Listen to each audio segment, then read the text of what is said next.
Lady, this ain't a test drive for charity. We sell real cars here. Brad Latham's voice carried across the polished marble floors of Latham Prestige Motors, dripping with smug amusement. To him, the black woman standing before him was an interruption, a mistake in his pristine showroom.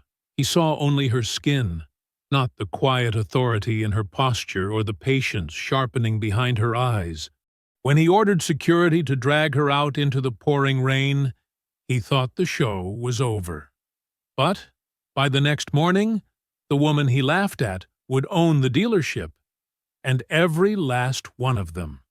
Before we go any further, comment where in the world you are watching from, and make sure to subscribe, because tomorrow's story is one you don't want to miss.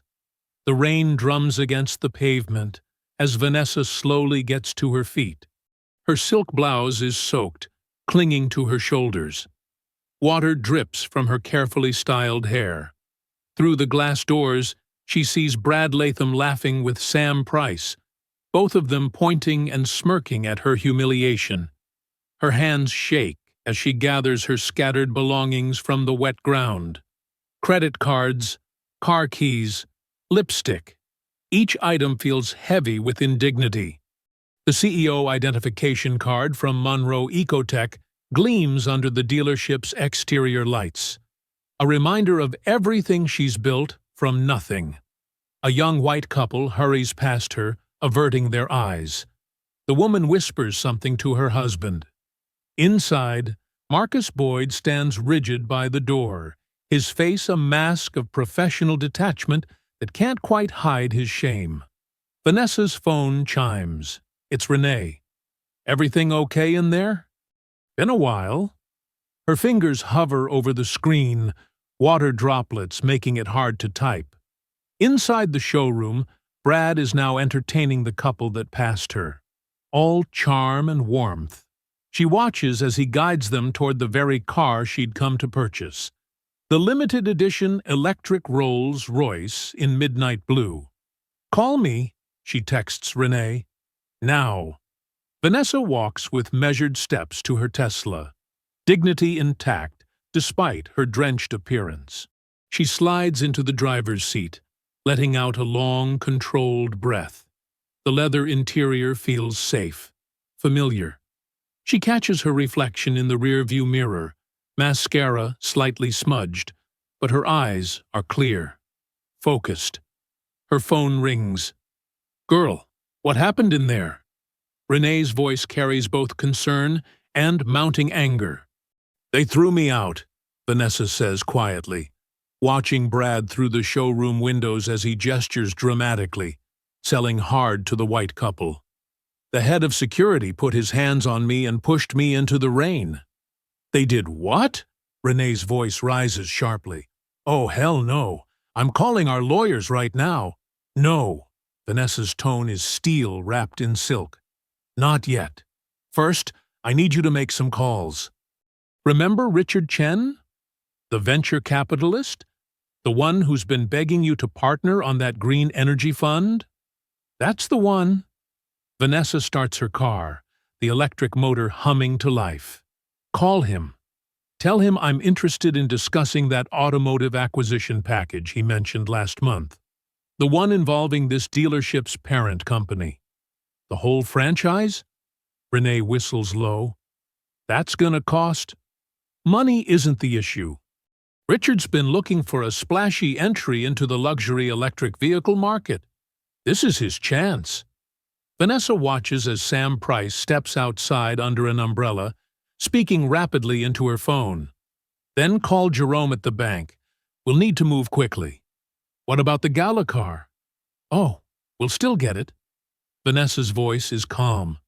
Too calm. But not quite the way they expected. She sits in silence for a moment, rain pattering against the windshield. Through the glass, she sees Marcus Boyd step outside, looking troubled. He glances her way, then quickly looks down when their eyes meet. "Renee, I need you to pull something else for me. Every complaint ever filed against Latham Prestige Motors. Customer reviews, Better Business Bureau reports, social media comments, especially from minority customers. I want to know if what just happened to me is a pattern. Already on it, Renee replies. Keyboard clicks audible in the background. And Vanessa? I'm sorry they did this to you. After everything you've built? Don't be sorry, Vanessa interrupts, her voice steady despite the emotion threatening to crack through. Be ready, because tomorrow we're going to teach Brad Latham what real power looks like. She ends the call and sits watching the dealership for a few more minutes. Brad is still visible through the windows, now behind his desk, probably closing the deal with the white couple. Sam Price stands nearby, both of them the picture of professional success, in their expensive suits and practiced smiles. Vanessa takes out her compact mirror, carefully fixes her mascara, and adjusts her collar. The rain has started to ease, but the sky remains heavy with darker clouds moving in. She thinks about her father, who taught her about cars in their small garage in South Atlanta, about the engineering degree she earned while working 2 jobs, about the investors who dismissed her green technology patents until she proved them wrong, about every door that tried to stay closed until she forced it open. She reaches for her phone again, opens her camera, and records a short video of the dealership's exterior, making sure to capture Brad and Sam visible through the windows. Then she starts another call. Richard?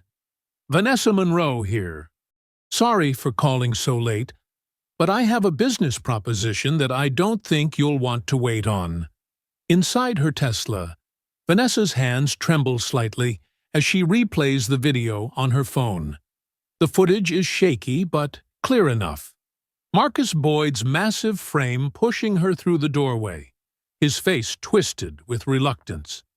Brad Latham appears in the background, arms crossed, that satisfied smirk playing across his lips as she stumbles. Sam Price stands beside him, perfectly manicured hand covering her mouth in mock concern, but her eyes dance with cruel amusement. The sound of rain fills the car's quiet interior as Vanessa watches it again. And again. Each viewing stokes the fire burning in her chest, but her breathing remains steady, controlled. She's learned over decades in business that rage is only useful when it's channeled, focused like a laser rather than exploding like a bomb. Her phone buzzes again, Renee calling back. Vanessa answers on speaker, her eyes still fixed on the frozen image of Brad's sneering face. I've got that footage you sent, Renee says, her voice tight with anger.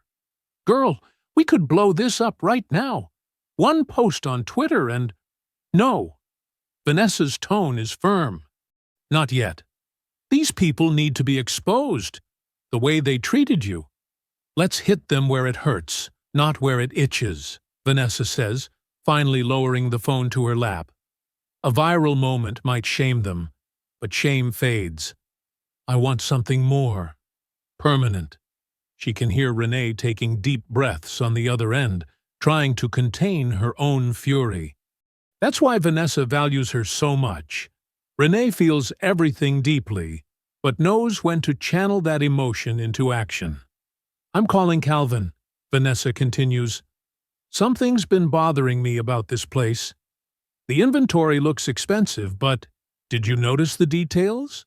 Scuffs on the floor mats, dust in the corners, signs of cost-cutting everywhere. Now that you mention it… Renee pauses. Want me to pull their financials? Already on it. Vanessa ends the call and scrolls through her contacts, finding Calvin Ross's number. Her old mentor answers on the second ring, his voice warm despite the late hour. Vanessa, this is a surprise. Calvin, what do you know about Latham Prestige Motors? There's a thoughtful pause. Interesting you should ask.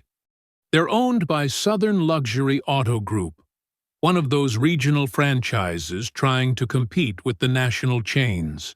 Been struggling lately, from what I hear.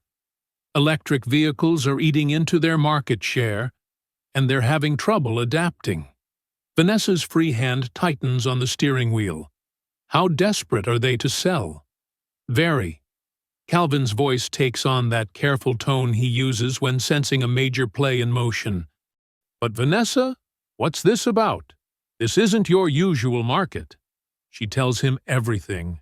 The humiliation, the casual cruelty, the hints of deeper problems she'd noticed.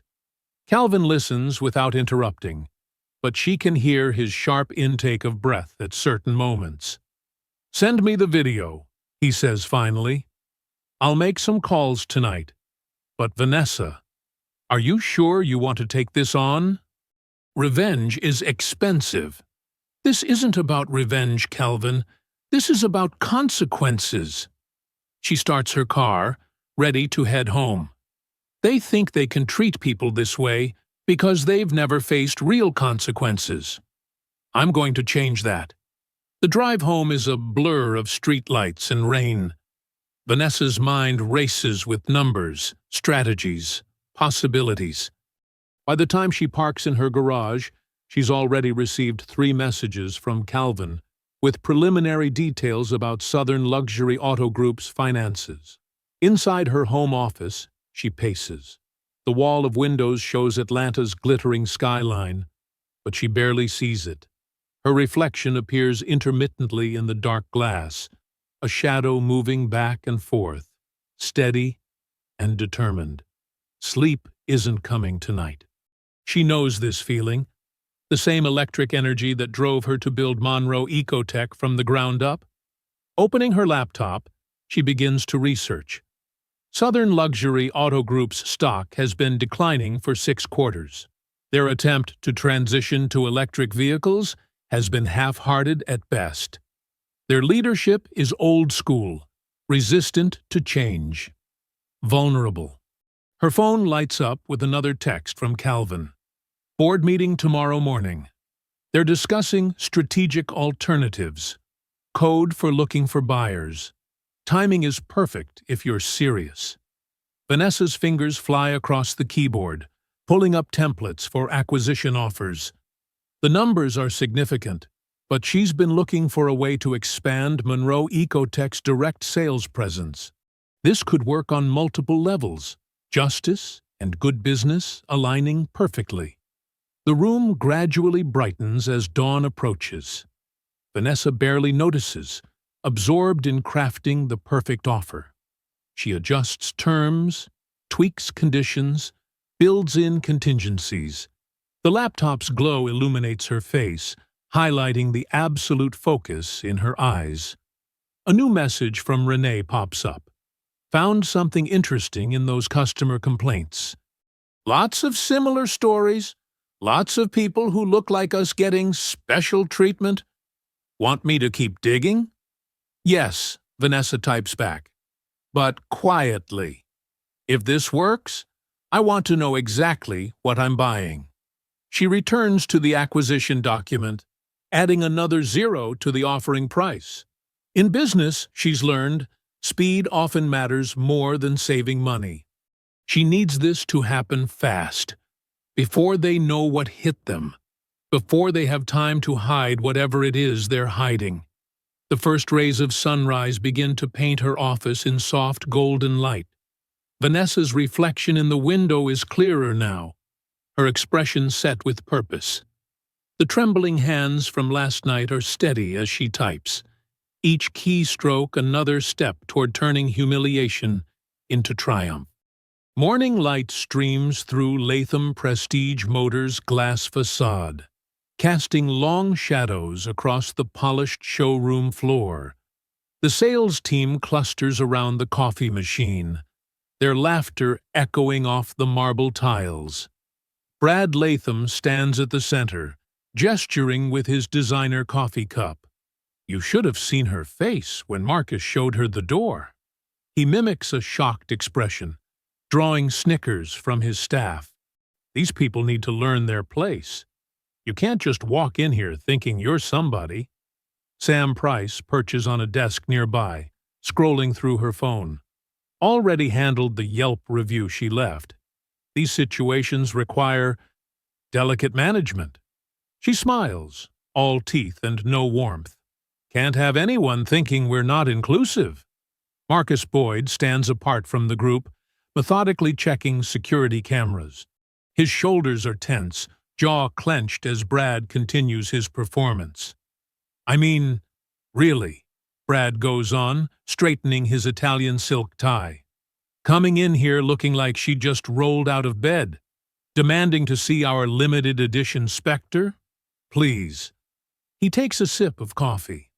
I've been in this business 20 years. You can spot the real buyers from a mile away.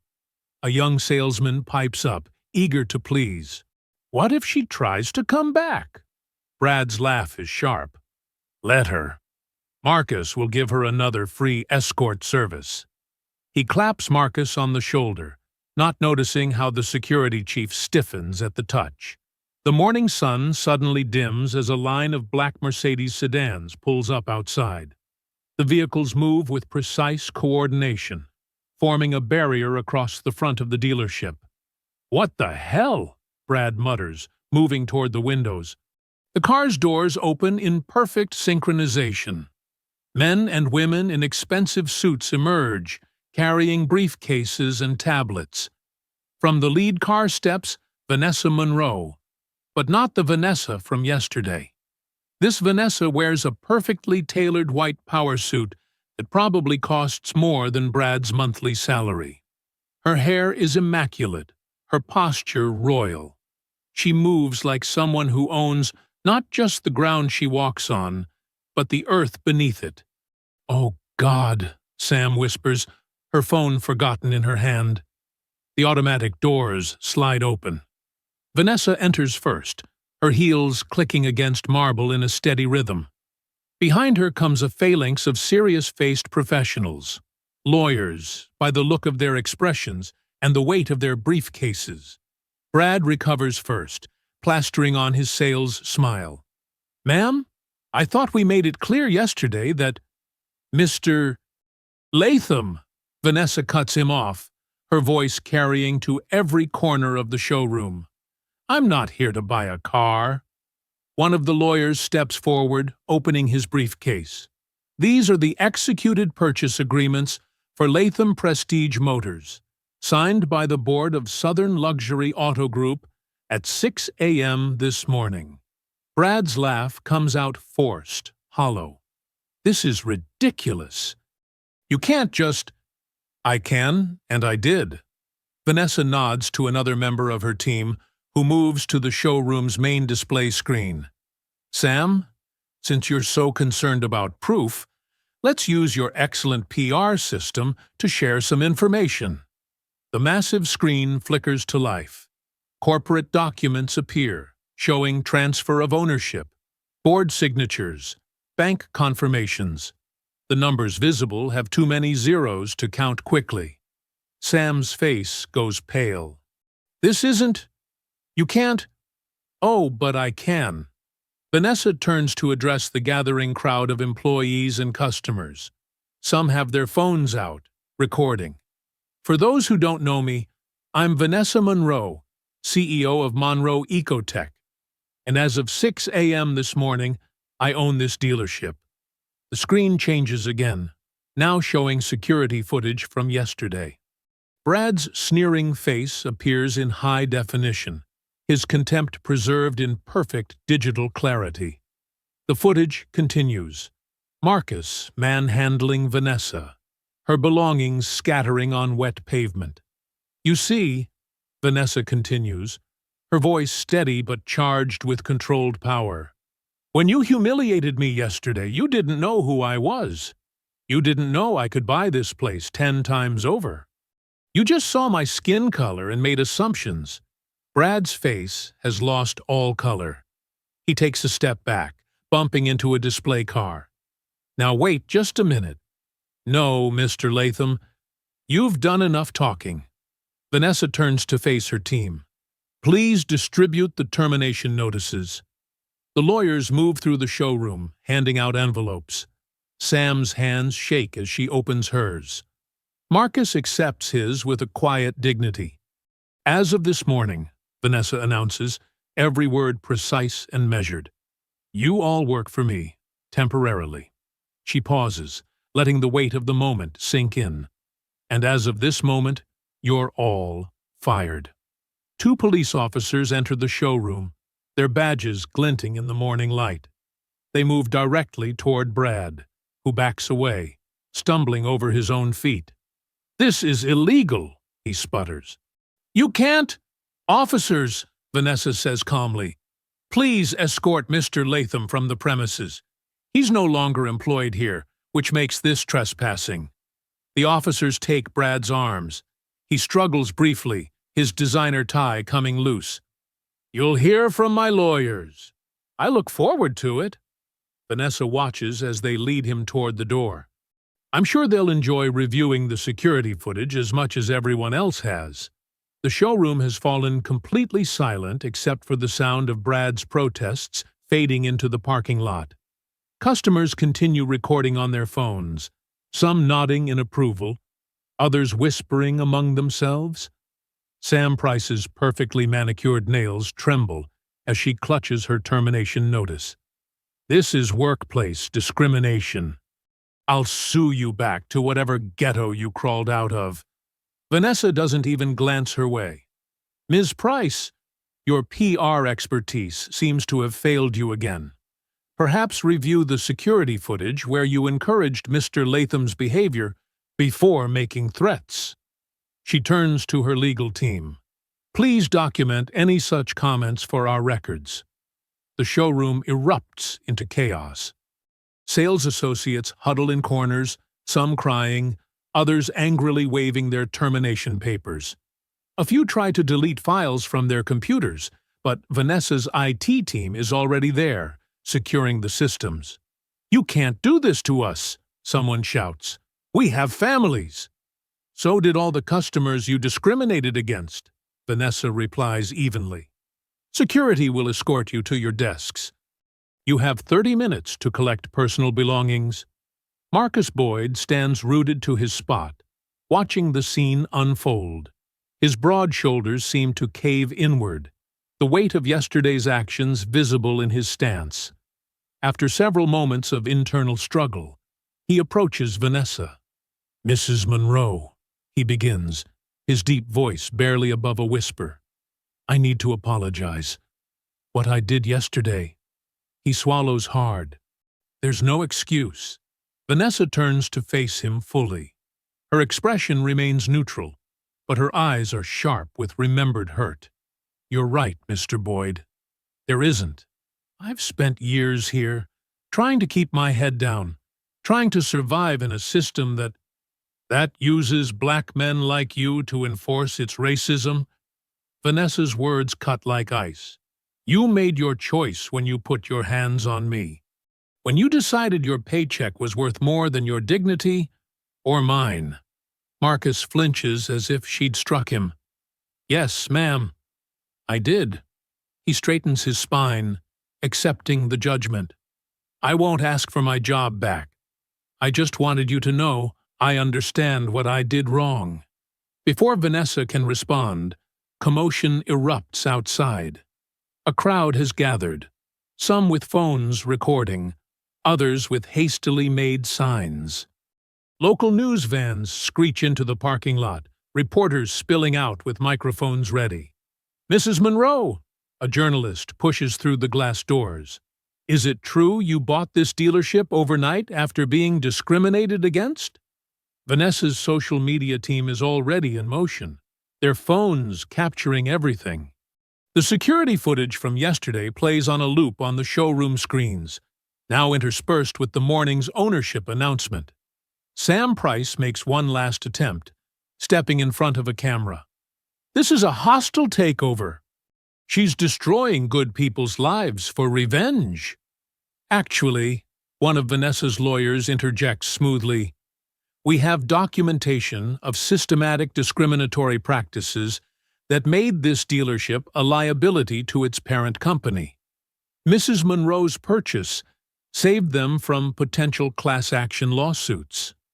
The hashtag thrown out, then took over, begins trending within hours. Video clips spread across social media like wildfire. Vanessa being thrown out in the rain, then returning triumphant to take ownership. Black Twitter erupts in celebration. White allies share and amplify. Conservative outlets cry, "Reverse racism." But the footage speaks for itself. As the chaos continues outside, Vanessa makes her way to what was previously Brad's office. The space reeks of overpriced cologne and privilege. She runs a finger across the mahogany desk, considering how many dreams were crushed in this room. Opening drawers at random, she finds the expected detritus of dealership management. Sales reports, employee records, loan applications. But something catches her eye. A separate ledger, hidden beneath false bottom drawer. Vanessa pulls it out, her business instincts tingling. The numbers don't add up. Loan approval rates show clear racial disparities, but it's more than that. There are patterns in the repossession records, suspicious correlations between credit scores and race. Mrs. Monroe, one of her accountants, appears in the doorway. "We've found some irregularities in the electronic files." "Show me." The accountant pulls up spreadsheets on his tablet. "Look at these interest rates. Black buyers were consistently given higher rates than white buyers with identical credit scores, and the repo rates in black neighborhoods are 3 times higher."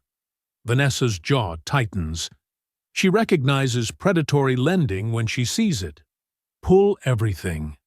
Every contract, every repo order, every loan application for the past 5 years, and get me the GPS tracking data for all repossessed vehicles. Hours pass. The fired employees clear out. The protesters thin. News vans move on to other stories. But Vanessa stays, poring over documents as night falls over Atlanta. At 11 p.m., she finally calls Calvin Ross. "You did good today, girl," he answers. "Saw you on the news." "Calvin, this is bigger than we thought." Vanessa's voice is tight with controlled anger. "I think they were running a racket on black buyers. Predatory loans, targeted repos, possibly insurance fraud." "Slow down," Calvin cautions. "What exactly are you seeing?" "Patterns. Too many to be coincidence. They'd approve loans they knew would fail, then repo the cars at the first missed payment. But only in certain neighborhoods, only from certain people. You bought a dealership to teach them a lesson," Calvin says carefully. "Maybe that's enough." "No." Vanessa stares out her office window at the Atlanta skyline. "I'm going to find out exactly what they were doing here. Every detail, every accomplice, every victim." The next morning arrives with the promise of fresh revelations. Vanessa sits in her newly claimed office, surrounded by stacks of files, while Renee organizes documents on a whiteboard. Calvin Ross leans back in his chair, his reading glasses perched on his nose as he studies loan applications. "Look at this pattern," Renee says, tapping the whiteboard with a marker. "Every black customer who came in with a credit score above 700 either got denied or pushed into a higher interest rate bracket." Vanessa picks up another file. Maria Rodriguez, credit score 7 in 20, denied 3 times. Each time they cited insufficient income verification, despite her providing 2 years of tax returns. They were systematic about it, Calvin adds, his voice carrying the weight of decades dealing with financial discrimination. "See these notations in the margins? They used code words. Special consideration needed meant automatic denial for minority applicants." Renee slams down another stack of papers. James Washington, doctor at Emory. They quoted him 12% interest, while a white customer with lower credit got 4.5% the same day. "The numbers don't lie," Vanessa says, standing to examine the whiteboard. "But they tell an ugly truth. Pull up the repo records again. Calvin taps on his laptop. Repossessions increased 300% in predominantly black neighborhoods over the past 3 years. First missed payment? They swooped in. No grace period, no workout plans. And look who handled the repos, Renee points to a document. Same towing company every time, owned by a shell corporation that traces back to… Well, this is interesting. Vanessa leans over her shoulder. Keystone Holdings LLC. Who owns it? That's where it gets murky, Calvin says, adjusting his glasses. But the registered agent is a law firm that represents several city council members. I need to talk to David Crane, Vanessa decides. He signed off on every one of these loans. He's slippery, Calvin warns. Been in the game too long. Knows how to cover his tracks.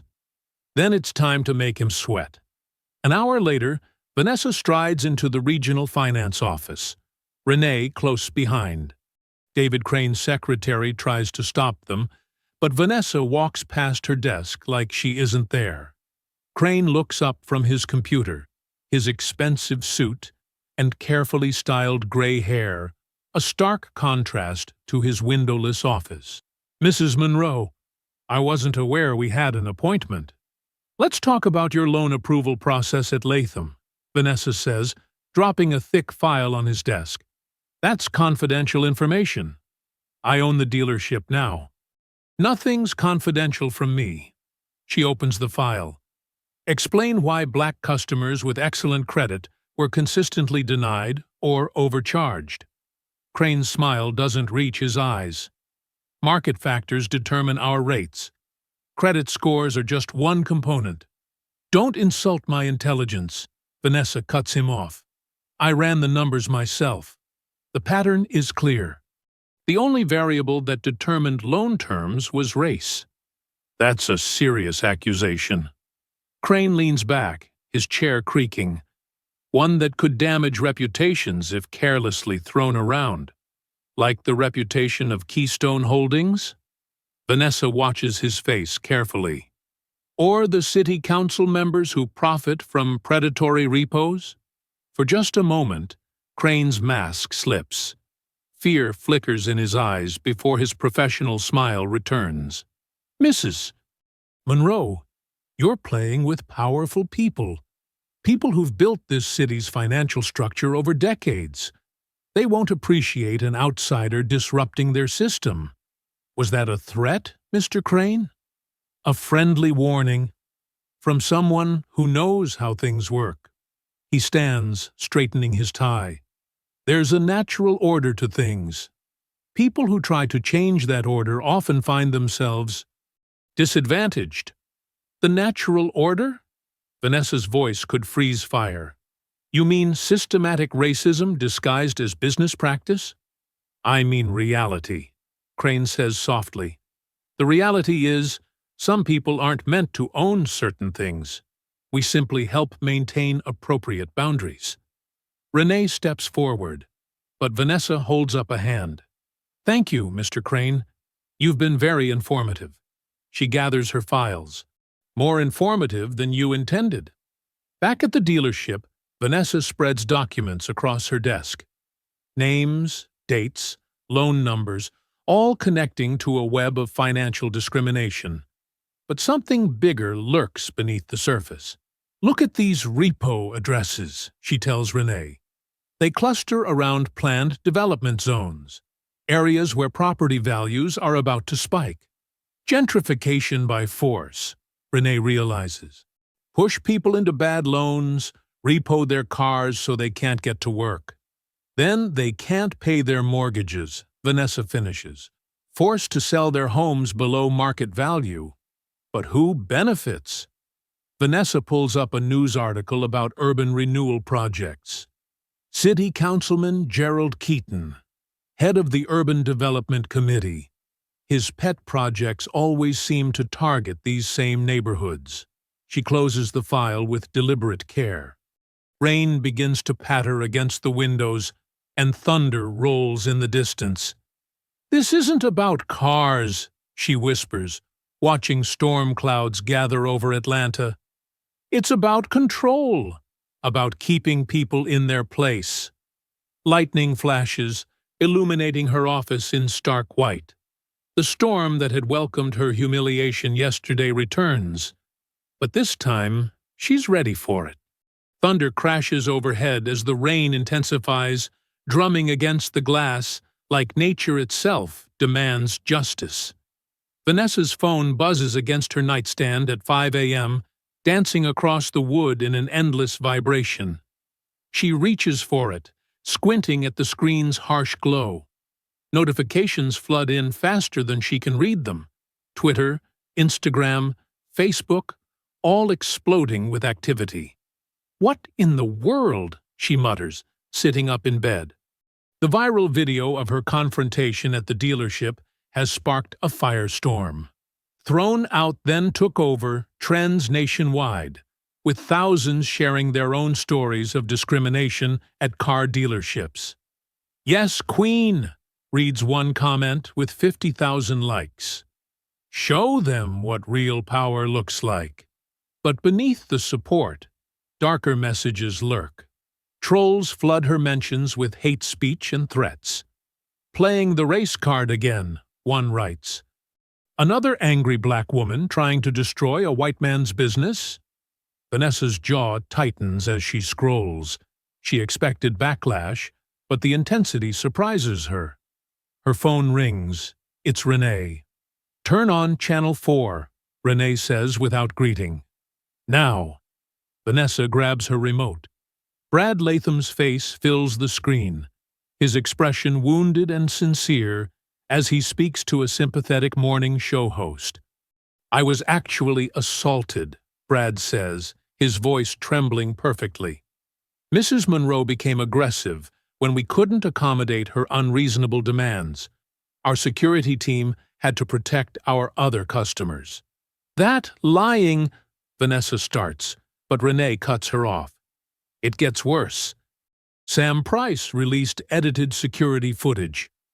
On screen, the footage plays, carefully cut to show only the moment Marcus touched Vanessa's arm, removing the minutes of harassment that came before. The morning show host nods gravely as Brad describes feeling threatened. "This is a clear case of reverse discrimination," Brad continues. "She used her wealth and influence to stage a hostile takeover because she didn't get her way. Is this really the message we want to send?" Vanessa's other phone line beeps. Unknown number. "I have to call you back," she tells Renee. She switches lines. "Hello? Mrs. Monroe." Marcus Boyd's voice is low, urgent. "I needed to warn you. They're coming after you next." Vanessa sits straighter. "Marcus? Why are you calling me?" "Because what I did, it wasn't right." He pauses. "They're digging up dirt on you. Sam has PR firms working overtime. They're going to try to destroy your reputation." "Why tell me this now?" "Because I've spent too long being their tool." His voice hardens. "Too long helping them hurt my own people. I can't sleep at night anymore." Vanessa considers his words. "What exactly are they planning?" "They're connecting you to old lawsuits, doctoring photos, anything they can use. But that's not the worst part. The money behind this, it goes higher than Brad. Way higher." A text comes in from Calvin. "Emergency meeting needed. Found something big in the books." "Thank you for the warning," Vanessa tells Marcus, "but I don't scare easily." She hangs up and dials another number, one she'd been saving. After 3 rings, a sharp voice answers. "Tasha Daniels." "Ms. Daniels, this is Vanessa Monroe. I've read your exposés on corporate corruption.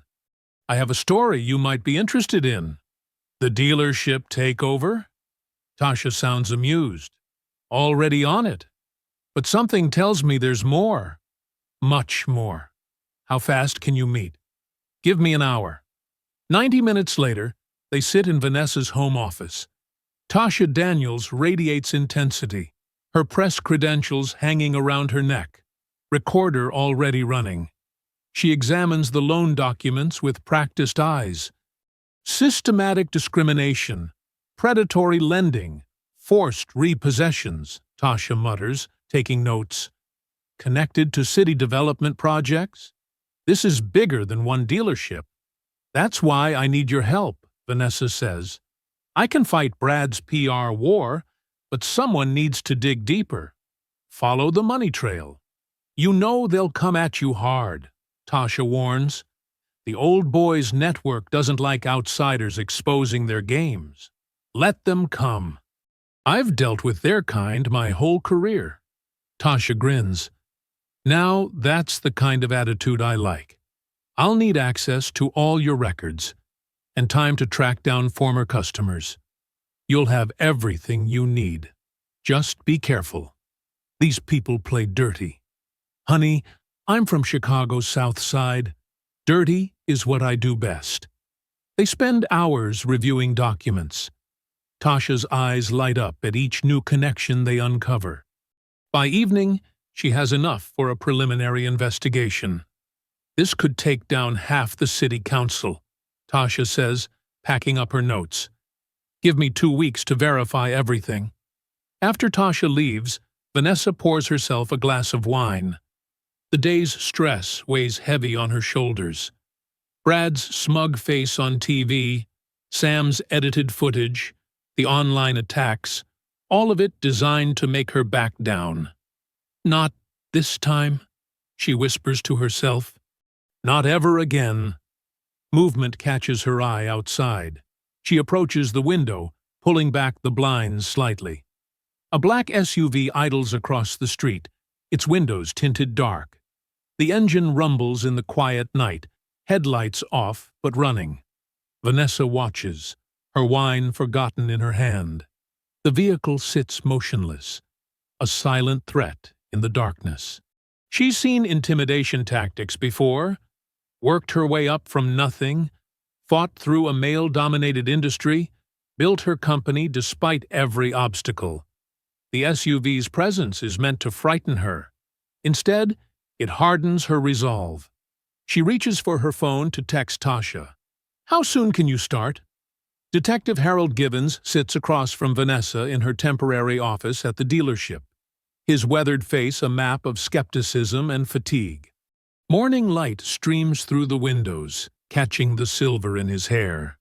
His coffee sits untouched, growing cold. I've seen this before, he says, spreading old case files across her desk. 3 years ago, I tracked similar patterns. Predatory loans, targeted repossessions, all focused on minority neighborhoods. Vanessa leans forward. What happened to the investigation? Got shut down. Givens rubs his jaw. Higher-ups said there wasn't enough evidence, but I knew better. The numbers didn't lie. They just didn't want to see them. And now? Now I'm looking at the same playbook. He taps the financial records she's provided. Different dealership, same scheme. But this time, we've got better documentation. Vanessa slides him more files. Look at these loan applications.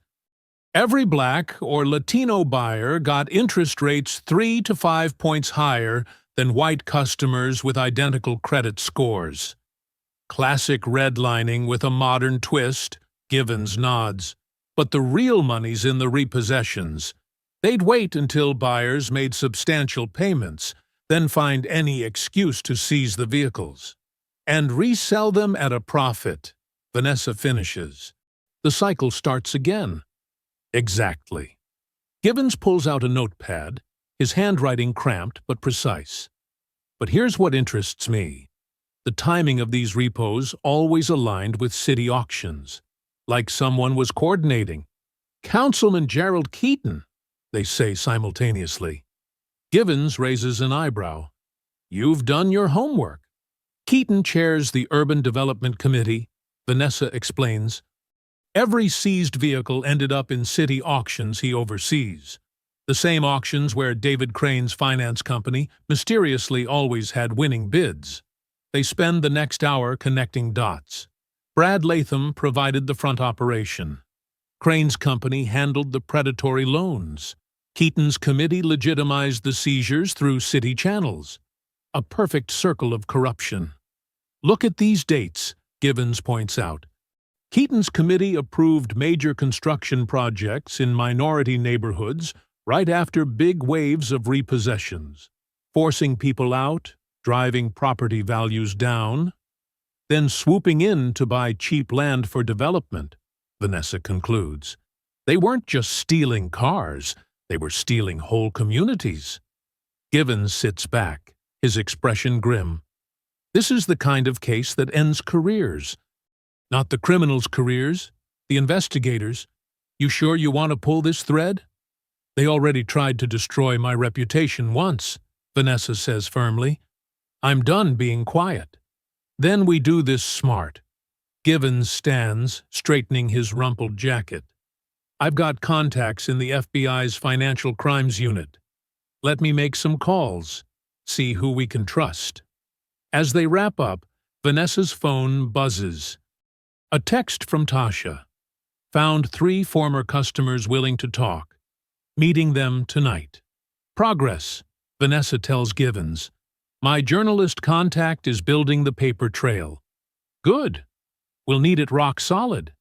These people have friends in high places. Leaving the dealership that afternoon, Vanessa notices a dark sedan pull out behind her. She takes a deliberate wrong turn. The car follows. 2 more random turns confirm it. She's being tailed. Her hands tighten on the steering wheel. The sedan stays 3 cars back, professional but obvious enough to send a message. She calls Givens. Don't react, he says. They want you nervous. Take the long way home. See if you can ID the plates. She does, using her rearview mirror to catch glimpses. Government plates, partially obscured. Message received. When she finally arrives home, something feels off. The front door is locked, but there's a faint scent of unfamiliar cologne in the air. Her office door stands slightly ajar. She always closes it fully. Heart pounding, she pushes it open. Destruction greets her. File cabinets hang open, papers strewn across the floor. Her computer lies in pieces, screen shattered. Every drawer has been ransacked, every folder emptied. But the real message waits in her bathroom. Written across the mirror in bright red lipstick, the letters dripping like blood. Drop it, or else. Vanessa stands very still, taking in the violation of her space. They meant to frighten her, to make her feel vulnerable in her own home. Instead, she feels a cold anger crystallizing in her chest. She takes photos of everything, careful not to touch anything. Then she calls Givens. They hit my house, she says, without preamble. Left me a cute little warning. I'm on my way. Don't touch anything. And Vanessa? His voice turns serious. You need protection. Real protection, not just cameras. I have security. You need better. These people don't play games. Neither do I, she replies, staring at the lipstick message. Send forensics. Let's see what mistakes they made. She ends the call and stands in her violated office, surrounded by the wreckage of her files. The morning's discoveries flash through her mind. Keaton, Crane, the elaborate web of corruption they'd built. They'd gotten rich destroying people's lives, and now they thought they could intimidate her into silence. The sound of approaching sirens fills the air. Soon her home will be crawling with police, gathering evidence that will probably lead nowhere. The real evidence was in those missing files she'd already scanned and backed up to secure servers. Vanessa picks up a torn photo from the floor. Her younger self, standing proud at the opening of her first company. She'd fought too hard, come too far to back down now. They wanted to scare her? They'd just made the biggest mistake of their lives. The fluorescent lights of Pete's all-night diner cast a sickly glow across the cracked vinyl booth. Vanessa sat with her back to the wall, watching the door. At 2 a.m., only a few truckers hunched over coffee cups dotted the counter. Marcus Boyd slipped in, his security training evident in how he scanned the room before sliding into the booth. His usual crisp appearance had wilted. Shirt wrinkled, tie loosened, dark circles under his eyes. "Thank you for meeting me," he said quietly, declining the waitress's offer of coffee. "I've been thinking about what I was part of." Vanessa studied him, remembering his hands on her arms as he'd thrown her out. But his face now showed genuine distress. "Talk," she said simply. Marcus leaned forward, voice barely above a whisper. "The dealership. It wasn't just about selling cars. We had this thing called the Special Loan Network. Brad had a list of zip codes, all minority neighborhoods. Anyone from those areas got marked for the high-interest contracts. How high? Double, sometimes triple the normal rates. But that wasn't the worst part." He glanced around nervously. Every month, Councilman Keaton would visit. He'd review the contracts personally, pick out the most vulnerable buyers. Then suddenly those people would start getting parking tickets, minor violations, anything to default their loans. And Brad? Got gifts from the councilman. Cash, sports tickets, vacation packages. Marcus's hands trembled slightly. I watched it happen. Kept my mouth shut because I needed the job. But I saw families lose everything. Their cars, their savings, their dignity. Vanessa pushed her untouched coffee aside. "Would you testify to this?" "That's why I'm here." Marcus pulled out a USB drive. "I kept records, dates, amounts, names. Been saving them, telling myself one day I'd do the right thing." He slid it across the table. Maybe that day is now. A truck's headlights swept across the window, making Marcus flinch. But these people, they're connected. Police, judges, city hall, they've got hands in every pocket. "I can protect you," Vanessa assured him. "My legal team—" "Like you protected your office?" Marcus cut in. "I heard about the break-in. These aren't amateurs, Ms. Monroe. They—" His phone buzzed. The color drained from his face as he read the message. "What is it?" "Nothing," he said too quickly, standing. "I need to go. Use the files. Just be careful who you trust." He hurried out, leaving Vanessa staring at the USB drive. She didn't see him again until 16 hours later, in the hospital. The emergency room reeked of antiseptic and fear. Marcus lay in the bed, face swollen, left arm in a cast. The police report said he'd been jumped by 3 masked men in the parking lot of his apartment complex. "They knew exactly when I'd be home," he whispered through split lips. "Said this was my only warning." Vanessa gripped the bed rail, anger burning in her chest. "Marcus, I'm so sorry. I can get you protection, move you somewhere safe." "They're deeper than you think," he interrupted, wincing as he shifted. "This goes beyond Keaton and Brad. There's a whole network. Banks, developers, politicians. They're using the dealerships to push people out of neighborhoods they want to gentrify." A nurse appeared to check his vitals. When she left, Marcus grabbed Vanessa's wrist with his good hand. "They'll come for you next," he warned. "Different way, but same goal. They can't let you expose this." As if on cue, her phone rang. It was her lawyer, voice tight with concern. "We just received a subpoena," he said. "Someone's filed a complaint alleging you embezzled funds from your company to purchase the dealership. They're demanding a full audit." Vanessa's grip tightened on the phone. "Who filed it?" "Anonymous tip to the SEC. But the timing is no coincidence," she finished. "How long do we have?" "They're moving fast. Hearing set for next week. Vanessa, if they freeze your assets—" "They won't." She kept her voice steady. though her heart raced. "Get our financial team on it. Every transaction, every document needs to be perfect." She ended the call, meeting Marcus's knowing gaze. "See?" he said softly. "They don't just break bones. They break lives." Later that night, Vanessa stood in her dealership office, surrounded by the wreckage of her dream. The pristine showroom she'd imagined transforming into a beacon of opportunity now felt like a trap closing around her. Display lights cast long shadows across empty spaces where luxury cars had gleamed.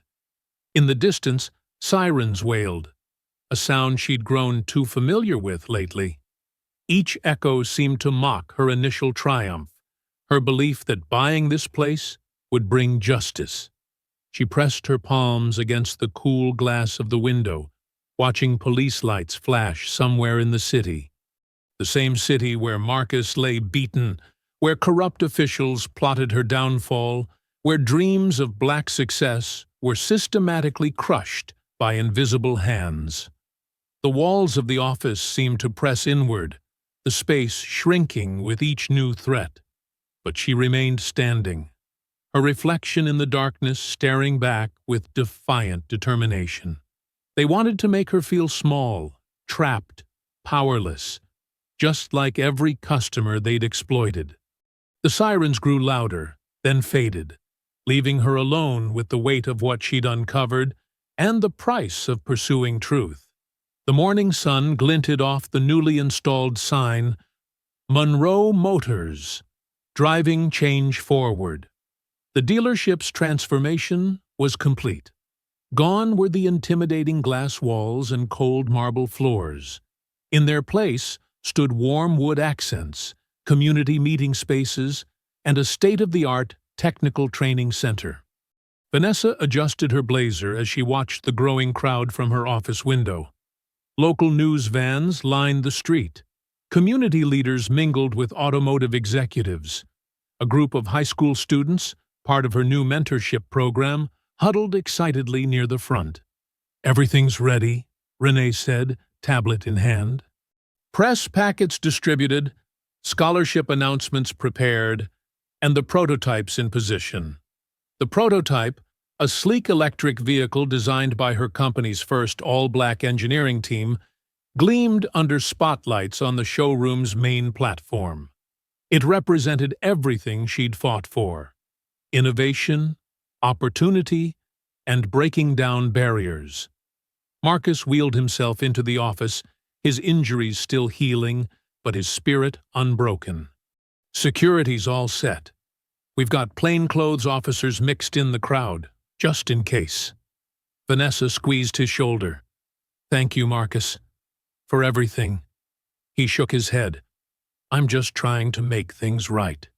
The crowd had swelled to over 300 people.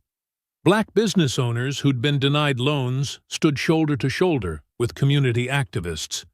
Local tech students clutched program applications. Even a few former customers who'd lost their cars to the previous management's schemes had come, not to protest, but to witness change. At exactly noon, Vanessa stepped onto the podium. Camera flashes popped. She gripped the microphone, remembering that rainy day when she'd been thrown out these very doors. "6 months ago, I walked into this dealership to buy a car," she began. "Instead, I bought the truth. The truth that discrimination doesn't always wear a hood or carry a torch. Sometimes it wears a suit and carries a loan contract." Murmurs rippled through the crowd. Several former employees of Latham Prestige Motors shifted uncomfortably. "But today isn't about the past. It's about the future." She gestured to the students. "Today, I'm announcing the Monroe Motors Technical Excellence Program. Full scholarships for 50 Black and minority students to study automotive engineering and green technology." Applause erupted. Parents hugged their children. A mother in the front row wiped tears. "And that's just the beginning," Vanessa continued. "We're partnering with local banks to create fair lending programs. We're opening a free financial literacy center. And, most importantly, she pointed to the prototype, we're creating jobs. Real jobs, engineering jobs, management jobs, for people who've been told too many times they don't belong. Marcus watched from his wheelchair, pride evident in his eyes. He'd lost so much standing up for the truth, but gained something more valuable: purpose.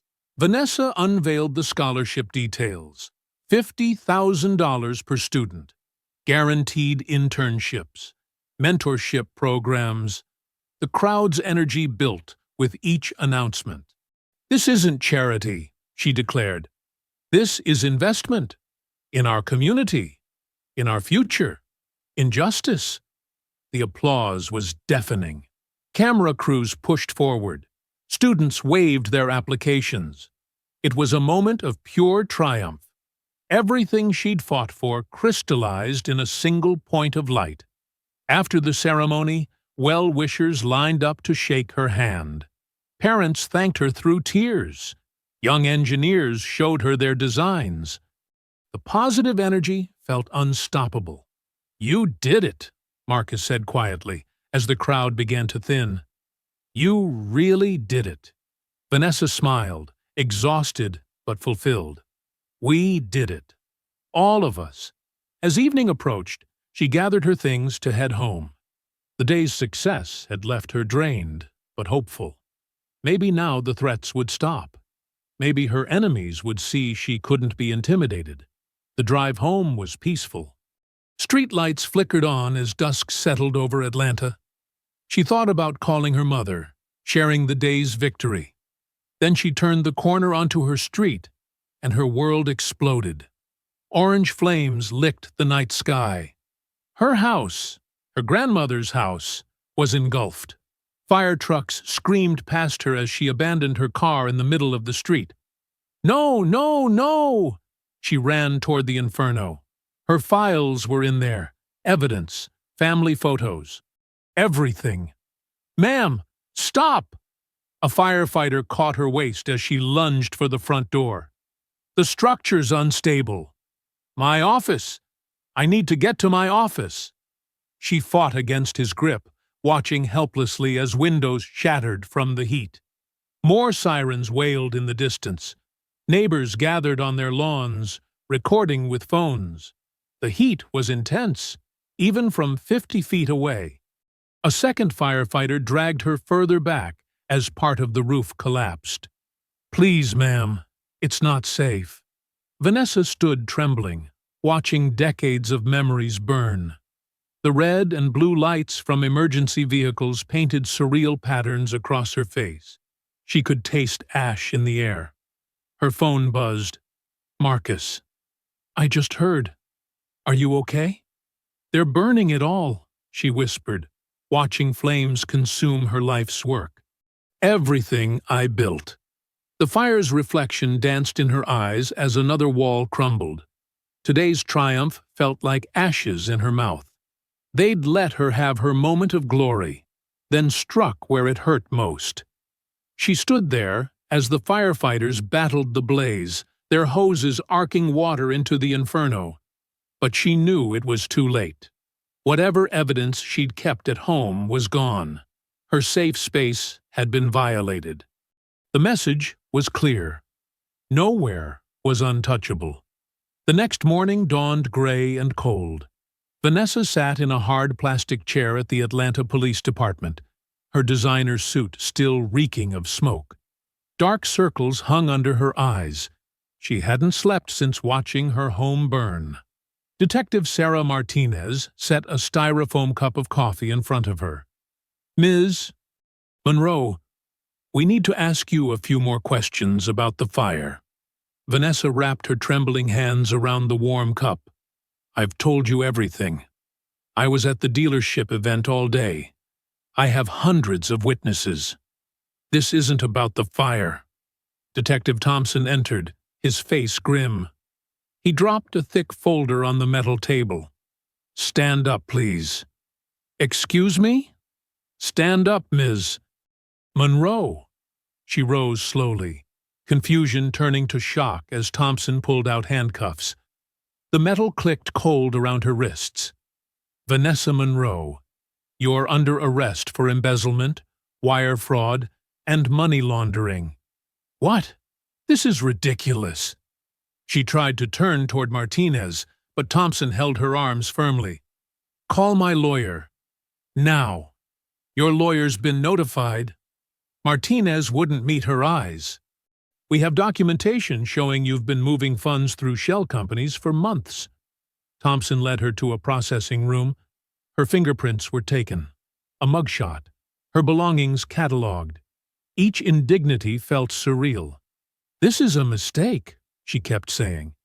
But the officers processed her mechanically, deaf to her protests. In the holding cell, Vanessa paced, 6 steps forward, 6 steps back. The concrete walls seemed to close in with each turn.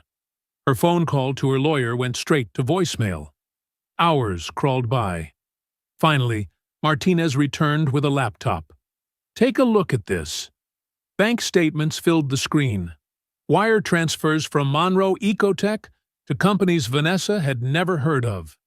Her signature, forged but convincing, on loan documents authorizing millions in suspicious transactions.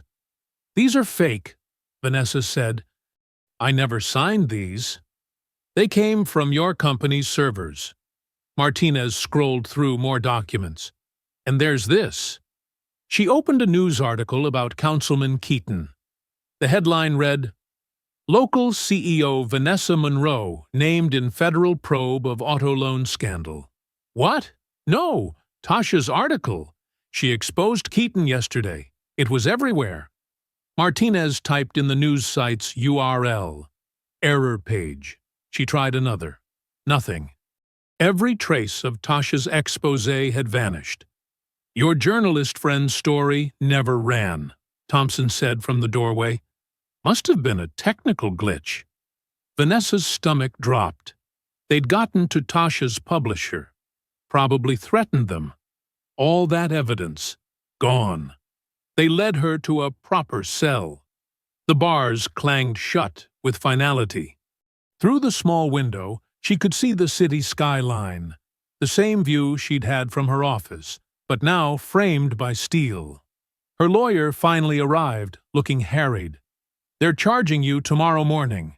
It'll be public, cameras and everything. The DA wants to make an example. They planted evidence, Vanessa said. They're framing me. I know, but they've covered their tracks well. The shell companies trace back to your IP addresses. The signatures match exemplars from your corporate documents. They even have security footage of you allegedly shredding evidence. That's impossible. It's doctored, obviously, but it'll take time to prove that. Meanwhile, they're freezing your assets. The board of Monroe Ecotech is calling an emergency meeting. Vanessa sank onto the thin mattress. Everything she'd built over decades, her company, her reputation, her fight for justice, was being dismantled in hours. A guard brought dinner, dry sandwich, apple, small milk. She couldn't eat. Her mind raced, trying to piece together how they'd orchestrated this so quickly. The fire wasn't just destruction. It was distraction. While she watched her home burn, they were planting their trap. Night fell. The cell grew darker.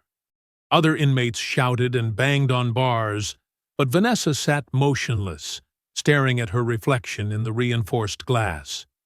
Her face looked older, harder, but her eyes still burned with the same fire that had driven her all her life. They took everything, she whispered to her reflection. But I'm still standing. The words felt hollow in the cold cell, but she repeated them like a mantra. They'd stripped away her freedom, her reputation, her life's work. But they couldn't take her truth. She knew what they'd done, to her, to countless others through their predatory loans and racial targeting. A guard walked past, keys jingling. Somewhere down the corridor, a woman sobbed. Vanessa thought of Marcus in his wheelchair, of Tasha's silenced story, of all the people counting on her to expose the truth. She couldn't let them down.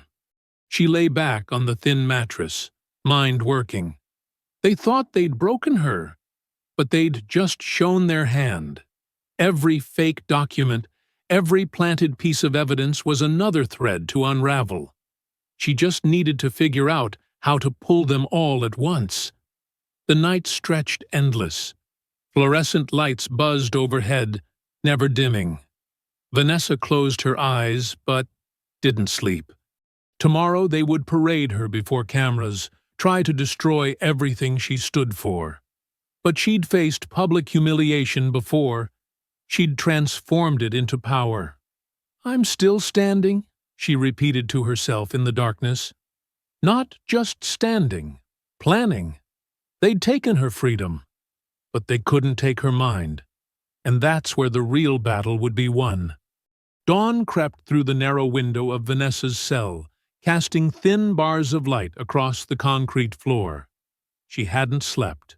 Her mind kept replaying every humiliation, being thrown out of the dealership, watching her house burn, the cold click of handcuffs. The morning count came and went. Breakfast, lumpy oatmeal and weak coffee, sat untouched on her small metal desk. Other inmates shuffled past for yard time, but Vanessa remained seated on her bunk, back straight, eyes focused on nothing. "Monroe!" a guard called out. "Visitor!" She looked up, expecting her lawyer. Instead, Marcus Boyd stood in the visitors' area, leaning heavily on a cane. His face was still bruised from the beating, but his eyes were clear and determined. "You shouldn't be here," Vanessa said through the glass partition, picking up the visitor phone. "Had to come." Marcus's voice crackled through the receiver. "They tried to kill me to keep me quiet. Now they're trying to bury you. I can't let that happen." Vanessa studied his face. The guilt in his eyes had been replaced by something harder. "You're risking a lot coming here." "I risked more staying silent." He shifted painfully in his chair. "Remember when you fired me? You said I made my choice when I put my hands on you. Well, I'm making a different choice now." A guard walked past, and Marcus lowered his voice. "I have something they don't know about." "What?" "Backup copies. Of everything.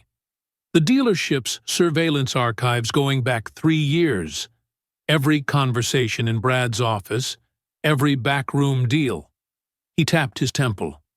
"Security chief, remember? The cameras saw everything." Vanessa's heart began to race, but she kept her face neutral. Other inmates were watching. "You kept copies?"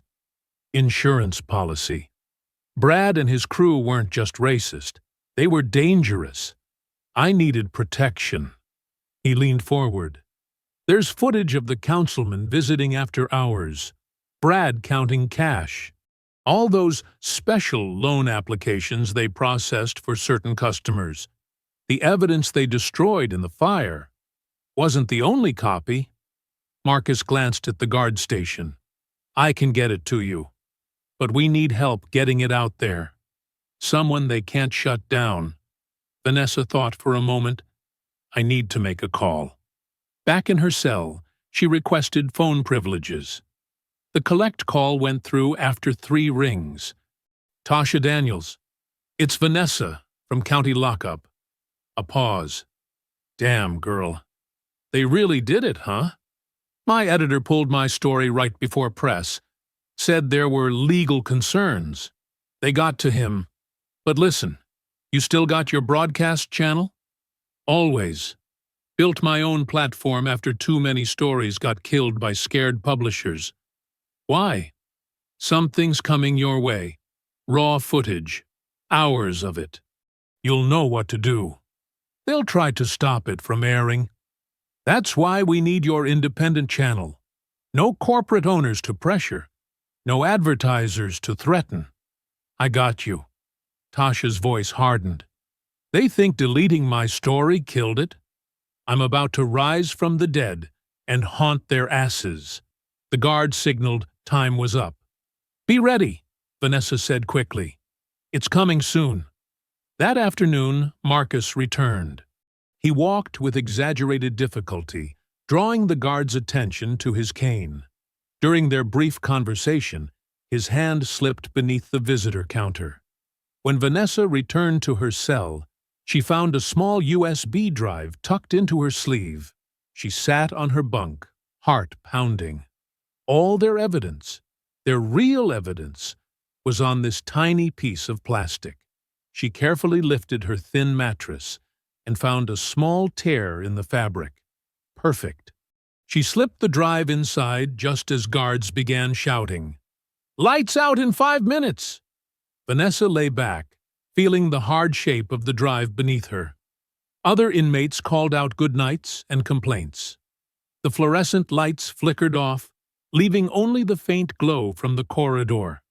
In the darkness, Vanessa traced her fingers over the mattress, feeling for the hidden drive. So small, yet it contained everything they needed. Every racist comment, every illegal deal, every moment of corruption caught on camera. They thought destroying her office and burning her home had erased their crimes. They didn't know their own security system had been recording it all. She thought of Marcus, limping away with his cane, risking everything to get her this evidence.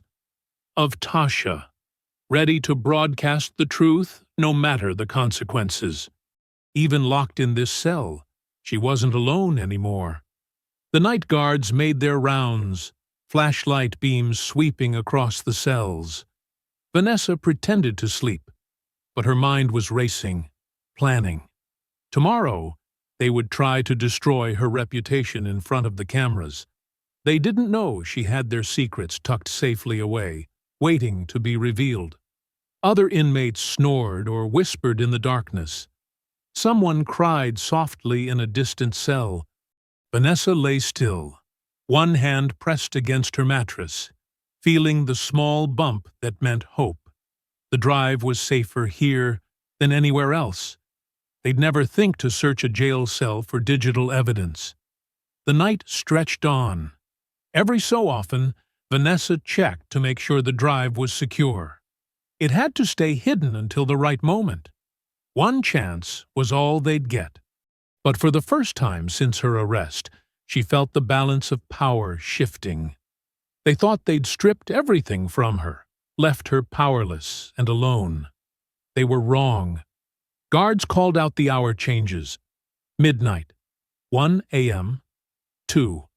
Vanessa remained awake, guard up, protecting the small piece of plastic that would change everything. Whatever happened tomorrow, the truth was safe, and soon it would be impossible to hide. Dawn hadn't yet broken when Tasha Daniels sat at her makeshift broadcasting desk, fingers hovering over her laptop keyboard. The USB drive Marcus had smuggled out lay before her like a loaded weapon. She'd spent all night reviewing the footage, her hands shaking with each new revelation. "Time to light the match," she muttered, clicking upload. The first video showed Brad Latham in his office, counting stacks of cash while Councilman Keaton watched. Their voices were crystal clear through the hidden microphone. "These special loans are gold mines," Brad laughed, rubber banding another stack. "They default, we repo, resell at markup. Rinse and repeat." The councilman's distinctive laugh echoed. "Just keep it quiet. Election season's coming up." The next clip featured Sam Price at her computer, methodically altering loan applications. "Watch this," she told David Crane, who lounged against her desk. "Change the income verification here, bump the interest rate there." By the time they realize what happened, the car's already gone. "Beautiful," Crane replied, straightening his expensive tie. "Keep bleeding the minorities dry. They never read the fine print anyway." Tasha's hands clenched as she compiled the footage. 3 years of surveillance cameras had captured every backroom deal, every racist joke, every moment of casual cruelty. She added text overlays identifying each player, their roles, the dates, and times. At 6 a.m. sharp, she hit Publish on her independent news platform. Then she cross-posted to every social media site she could access. "Try to bury this," she whispered. By 7 a.m., the footage had gone viral. Latham Gate and car dealership scam trended nationwide. Local news stations picked up the story, playing the most damning clips on repeat. At 8 a.m., protesters began gathering outside City Hall. They carried signs reading, "Justice for Vanessa," and "Lock them up instead." The crowd grew by the minute. Inside her jail cell, Vanessa listened to the growing commotion outside. Guards whispered about chaos downtown. Inmates crowded around the common room TV, watching footage of their corrupt city officials exposed. "That's the lady they locked up," someone shouted, pointing at Vanessa's photo on screen. "They tried to frame her." Detective Givens stood in his precinct, watching the same footage. Years of suppressed evidence, all laid bare. His phone wouldn't stop ringing. Reporters, federal investigators, internal affairs. He'd been right all along about the corruption, but they'd shut down his investigation. Now, there was no shutting this down. At the councilman's campaign headquarters, Gerald Keaton prepared for his morning re-election rally. His staff buzzed nervously around him, phones dinging with notifications. "Sir," his campaign manager interrupted, face pale. "You need to see this." But it was too late. As Keaton stepped onto the stage, reporters swarmed. Camera lights flashed, microphones thrust forward. "Councilman, can you explain the cash payments shown in this footage? Why were you meeting Brad Latham after hours? Did you know about the discriminatory lending practices?" Keaton's practiced smile cracked. Security rushed him off stage as the questions kept coming. Back at the jail, Vanessa sat in her cell, listening to the growing chaos. More inmates gathered at the common room TV. Guards huddled around their phones. The truth was spreading like wildfire, and no amount of political pressure could contain it now. "Monroe!" a guard called out. "Your lawyer's here." Vanessa was led to the visitor area, where her attorney waited, practically bouncing with excitement. His tie was crooked, his normally perfectly combed hair disheveled. "They're dropping all charges," he announced, spreading papers on the counter. "The DA's office is in complete damage control mode. They're claiming they were misled about the evidence against you." Vanessa allowed herself a small smile. Her first in days. What about the others? Arrest warrants are being issued as we speak. Brad Latham, David Crane, Sam Price, they're all going down. The councilman's under investigation by the Ethics Committee. His re-election campaign just suspended all activities. Through the visitor area window, Vanessa could see more protesters gathering outside the jail. Their chants echoed through the thick walls. "Free Vanessa! Lock them up!" "The FBI's involved now," her lawyer continued. "They're looking into the entire loan network. Other dealerships, other cities. This could expose corruption across the whole region." Vanessa thought of Marcus, risking everything to get her that footage. Of Tasha, broadcasting the truth when others would have stayed silent. Of Detective Givens, finally seeing his suspicions validated. "How soon until I'm released?" she asked. "They're processing the paperwork now. A few hours at most." He gathered his documents. "And Vanessa? The civil suits we can file after this? They'll never recover." As her lawyer left, Vanessa was led back to her cell to wait for processing. The familiar corridor felt different now. Other inmates called out congratulations. Even some guards nodded respectfully. In her cell, she carefully retrieved the empty USB drive from her mattress. Such a small thing to bring down an empire of corruption. She thought of Brad's sneering face that first day, of Sam's false smile, of the councilman's practiced charm. All their power, all their connections, all their careful schemes, undone by the very cameras they'd installed to protect themselves. The morning sun finally broke through her narrow window. Soon she'd walk out of here, head held high.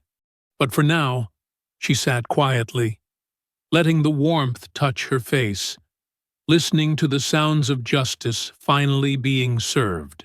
The heavy jail doors opened with a metallic groan. Vanessa Monroe stepped into the bright morning sunlight, her shoulders back, head high. The crowd that had gathered outside erupted in cheers. "Justice for Vanessa!" they chanted, waving handmade signs and cell phones recording her every move. Camera flashes exploded around her like lightning. Reporters shouted questions, microphones thrust forward. But Vanessa walked straight ahead, focused on her destination, the courthouse steps just across the street. Tasha Daniels fell in step beside her, protective and proud. "You ready?" Tasha asked quietly. "Been ready my whole life," Vanessa replied. The crowd parted to let them through. Some reached out to touch her arm or pat her shoulder in support. Others wiped tears, seeing justice finally take shape. Police officers lined the path, their faces a mix of shame and respect. At the courthouse steps, a podium had been hastily assembled. News vans with towering satellite dishes crowded the street. Every major network was present. This wasn't just local news anymore. Renee appeared with a folder of documents, hugging Vanessa tightly. "Everything's here. Time to end them." Vanessa took her place behind the podium. The marble columns of the courthouse rose behind her like silent witnesses. Camera lights blazed. The crowd fell quiet. "Good morning," she began, her voice clear and strong. "My name is Vanessa Monroe. Last week I was thrown out of a car dealership for being black. This week I was falsely imprisoned for exposing their crimes. Today I'm here to tell the whole truth." She opened the folder, laying out documents one by one. These papers show a deliberate conspiracy between Latham Prestige Motors and City Councilman Gerald Keaton to target minority buyers with predatory loans. The crowd murmured as she held up loan applications. They altered income verification documents. They inflated interest rates. They engineered defaults to steal cars back and resell them at higher prices. Suddenly, commotion erupted at the back of the crowd. FBI agents in dark jackets pushed through, leading a handcuffed Brad Latham and Sam Price. Their perfect business attire was wrinkled from the arrest. Sam's mascara ran in black streaks down her face. "Speaking of criminals," Vanessa said, her voice razor-sharp, "there they are now." The cameras swung to capture Brad and Sam being led up the courthouse steps. Brad tried to duck his face away, but Sam stared straight ahead. Her PR smile finally cracked. "Mr. Latham," Vanessa called out, causing him to freeze. "Remember when you said these cars were too expensive for people like me? How does that holding cell feel?" The crowd roared. Someone started chanting, "Lock them up," until hundreds took up the cry. Vanessa raised her hand for quiet, but they were just the faces of this operation. The real architect was Councilman Gerald Keaton, who used this scheme to funnel money into his campaigns while destroying black families' credit. She projected surveillance photos onto a screen behind her. The councilman accepting envelopes, secret meetings in the dealership after hours, bank statements showing suspicious transfers. For 3 years, they thought they were untouchable. Vanessa continued. They forgot one thing. Cameras see everything, and truth always finds a way. More commotion rippled through the crowd. The councilman himself appeared, flanked by his lawyers and staff. He tried pushing toward the podium, his face red with rage. "This is slander!" he shouted. "These accusations are—" "Are what, Councilman?" Vanessa cut him off. "Are all recorded? Are fully documented? Are being investigated by federal authorities as we speak?" She played the damning security footage on the screen. The councilman's own voice filled the square. "Just keep bleeding them dry." His face drained of color. He clutched his chest, stumbling backward. His lawyers caught him as his knees buckled. FBI agents moved in smoothly, reading him his rights as news cameras captured every moment. The proud politician who'd built his career on false promises sagged between them, defeated. To everyone who was targeted by this scheme, Vanessa addressed the crowd. "My legal team will help you file for restitution.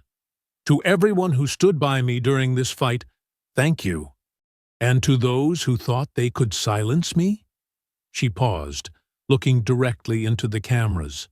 "You chose the wrong woman to underestimate." The square erupted in cheers. Protesters hugged and cried. Reporters shouted more questions. But Vanessa had said her piece. She stood tall beneath the courthouse columns, watching as Brad, Sam, and the councilmen were led away to waiting vehicles. Their perfect facades had crumbled, revealing the rot beneath. Detective Givens appeared at her side. "Never thought I'd see this day," he said gruffly. "You did what we couldn't for years." "Sometimes it takes losing everything to gain the power to change everything," Vanessa replied. Marcus wheeled himself through the crowd, still bruised but smiling. Tasha worked the reporters, making sure every outlet had the full story. Renee coordinated with lawyers as phones rang constantly. But Vanessa remained still, absorbing the moment. The morning sun warmed the courthouse steps. Justice, so long denied, had finally arrived. She thought of her younger self, fighting to be taken seriously in boardrooms, of every door closed in her face, of every subtle and not-so-subtle reminder to know her place. The handcuffs clicking around the councilman's wrists echoed like victory bells. 3 weeks later, workmen installed the final letter on the gleaming new sign. Monroe Motors. The dealership's transformation was complete. Gone were the stuffy leather chairs and pretentious artwork. In their place stood sleek, modern furniture, local art, and educational displays about electric vehicles and green technology. Vanessa stood in the showroom, surveying the preparations for the grand opening. Elegant buffet tables lined one wall, loaded with catering from Black-owned local restaurants. A jazz quartet warmed up in the corner. Display screens showed profiles of the first class of scholarship recipients, young Black engineers and mechanics who would train here. "Everything's ready," Renee said, tablet in hand. The mayor's office confirmed. "The new mayor, of course. And we've got press from every major outlet." "Security?" Vanessa asked. "Triple-checked," Marcus answered from his wheelchair. Though still recovering, he'd insisted on overseeing security personally. Every entrance covered. Metal detectors at the doors. By 10 o'clock, the showroom was packed. Hundreds had come. Community leaders, business owners, families who'd been victimized by the old regime. Children pressed their faces against the windows of displayed vehicles, while parents actually received respectful attention from salespeople. Vanessa moved through the crowd, greeting guests. She paused to chat with Detective Givens, who'd come in uniform. Tasha Daniels was filming for her documentary, capturing the mood of celebration and vindication. "Ms. Monroe," a young Black girl called out, "can I take a picture with you? I want to own a business like you someday." Vanessa smiled, kneeling beside the girl for the photo. This was why she'd fought so hard. Not just for justice, but for inspiration, to show what was possible. The sound of breaking glass shattered the moment. Brad Latham stood in the doorway, wild-eyed and disheveled. His expensive suit was rumpled, his tie askew. In his trembling hand, he held a pistol. "You!" he screamed at Vanessa. "You ruined everything!" The crowd scattered. Parents grabbed children. Security moved forward, but Brad waved the gun erratically. "Stay back!" he shouted. "This is between me and her." Vanessa straightened slowly, pushing the young girl behind her. "Brad," she said calmly, "you're making a mistake." "A mistake?" He laughed hysterically.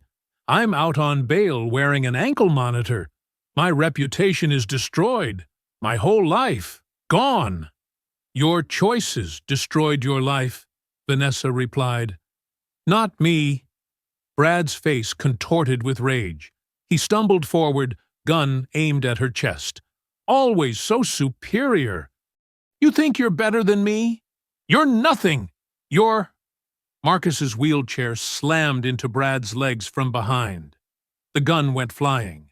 Brad sprawled forward, cursing. But as Marcus tried to grab him, Brad twisted away and lunged for Vanessa. She was ready. Years of rage and humiliation exploded into action. Her first punch caught Brad square in the jaw. He staggered but came back swinging. They crashed into a display car. "You don't belong here," Brad snarled, trying to wrap his hands around her throat. Vanessa drove her knee up, breaking his grip. "I own here." She landed another solid hit. Brad scrambled for the fallen gun. Marcus launched himself from his chair, tackling Brad around the waist. They wrestled on the showroom floor as Vanessa kicked the weapon away. But Brad was desperate. He slammed an elbow into Marcus's injured ribs, breaking free. He stumbled up, blood streaming from his nose, and charged Vanessa again. She met him head-on. All the times she'd been dismissed, belittled, pushed aside. It all fueled her now. Her fist connected with his solar plexus. As he doubled over, she brought her knee up into his face. Brad went down hard. He tried to rise, but couldn't. Blood dripped onto the polished floor. Police sirens wailed outside. Detective Givens already had his weapon trained on Brad. "Don't even think about moving," he warned. Vanessa stood over Brad, breathing hard. Her elegant blazer was torn, her lips split. But her eyes blazed with triumph. "You threw me out once," she said clearly, making sure everyone could hear. "Now it's you who's out." Uniformed officers rushed in, roughly hauling Brad to his feet. He was sobbing now, all his arrogance finally broken. "Please," he begged. "Please, I'm sorry." "Save it for the judge," Detective Givens said, snapping handcuffs around Brad's wrists. "Adding assault with a deadly weapon to your charges. Not very smart." The crowd that had taken shelter behind cars and pillars emerged, breaking into spontaneous applause. Someone started chanting, "Monroe! Monroe!" until the whole showroom joined in. Marcus wheeled back to Vanessa's side. "You okay?" She touched her split lip, wincing. "Never better." Tasha pushed through with her camera. "Got it all on film. This is going to make one hell of an ending for the documentary." Renee appeared with a first aid kit and security incident forms. Always prepared. "Should we cancel the rest of the opening?" Vanessa straightened her jacket, lifted her chin. "No, we're not letting him disrupt anything else. This is our day." As police led Brad away, Vanessa turned to address the crowd. The young girl from earlier rushed up to hug her waist. "I'm sorry you all had to witness that," Vanessa said. "But maybe it's fitting. This place was built on keeping people like us out. Now it's about welcoming everyone in and making sure justice is served to those who'd try to stop us." The crowd cheered again. The jazz quartet resumed playing. Slowly, the celebration returned to its joyful rhythm. 6 months later, a crowd gathered in the Monroe Motors showroom. But this time, there was no tension, only electric anticipation. The space had been transformed into an automotive showcase worthy of Detroit or Tokyo. Sleek digital displays highlighted innovative engineering features. Scale models demonstrated breakthrough battery technology. At the center, hidden under a shimmering black cover, stood the culmination of countless hours of work. The Freedom One. Vanessa walked through the assembled guests, stopping to shake hands with former customers who'd been victimized by the old regime but had found justice and opportunity under new ownership. Many now worked here as salespeople, mechanics, or administrators. Their children were among the first class of scholarship recipients, learning engineering and design in the dealership's state-of-the-art training center. "Ms. Monroe!" Tasha Daniels waved from near the podium, clutching her recently awarded Emmy. Her documentary, Thrown Out, Then Took Over, had shocked the nation, exposing not just one dealership's corruption, but systemic discrimination throughout the auto industry. The film had sparked investigations at dealerships across the country. "Ready for another big moment?" Tasha asked, adjusting her camera. "Always," Vanessa replied with a warm smile. "Though this one belongs to them." She nodded toward a group of young black engineers in sharp suits, nervously reviewing their presentation notes. Marcus Boyd rolled up, his wheelchair now customized with the Monroe Motors logo. As head of community security, he'd transformed the dealership's relationship with the neighborhood. Instead of intimidating customers, his team provided protection and assistance, especially to elderly buyers who'd previously been scared to shop alone. "Perimeters secure," he reported out of habit, then grinned. "Old habits, but we did have to turn away some reporters. Everyone wants to see what these kids have created." Detective Givens, now retired but still standing tall, approached with his granddaughter. "Wouldn't miss this for the world," he said. "After everything we uncovered, seeing something good rise from those ashes. Well, it matters." "Speaking of justice," Vanessa said, "how are our old friends?" "Brad took a plea deal last week," Givens answered. 15 years. The councilman got 20. Their whole networks dismantled. The lights dimmed. It was time. Vanessa took the podium as conversations hushed. "A year ago, I was thrown out of this building," she began. "Humiliated, assaulted, told I didn't belong." She paused, letting the words sink in. But that moment of injustice sparked something powerful.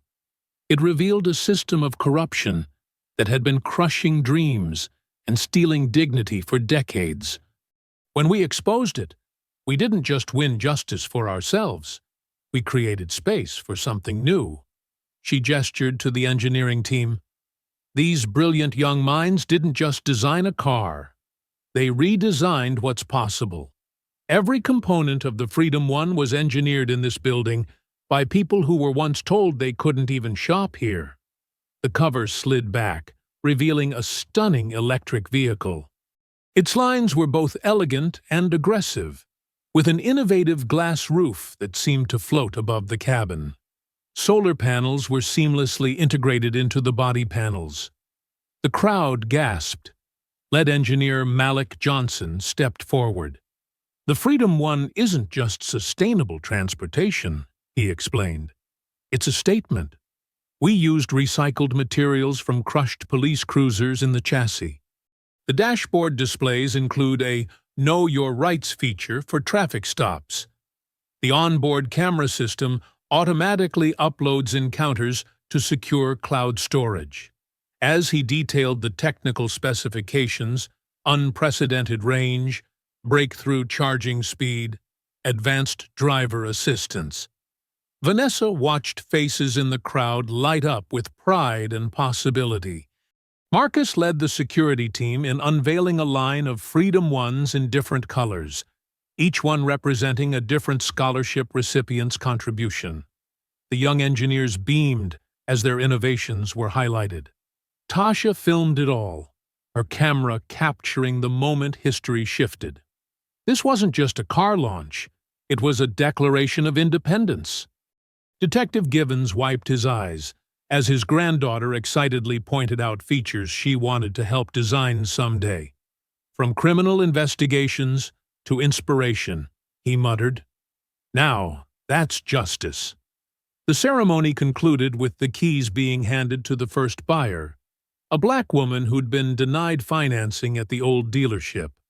She sat in the driver's seat, adjusted the mirrors, and pressed the start button. The car hummed to life with a sound engineered to evoke both power and peace. As the sun began to set, casting long shadows through the showroom's glass walls, Vanessa stood back and watched her staff prepare the remaining vehicles for delivery.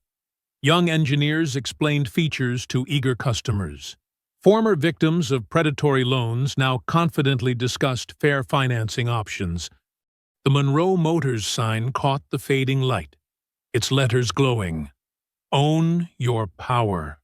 They thought they broke me, Vanessa whispered, feeling the weight of the journey in every word. They built me. Her reflection in the showroom glass showed a woman transformed, not by bitterness or revenge, but by the power of turning pain into progress. The engineers called her over to witness their final checks on the Freedom One, their faces shining with the same determination she'd found in her darkest moments. The sound of electric motors whispered through the showroom as the first cars prepared to drive out into the world, carrying with them a story of defeat transformed into dignity, of exclusion transformed into opportunity, of power reclaimed and redirected toward progress. I hope you enjoyed that story. Please share it with your friends and subscribe so that you do not miss out on the next one. In the meantime, I have handpicked 2 stories for you that I think you will enjoy. Have a great day.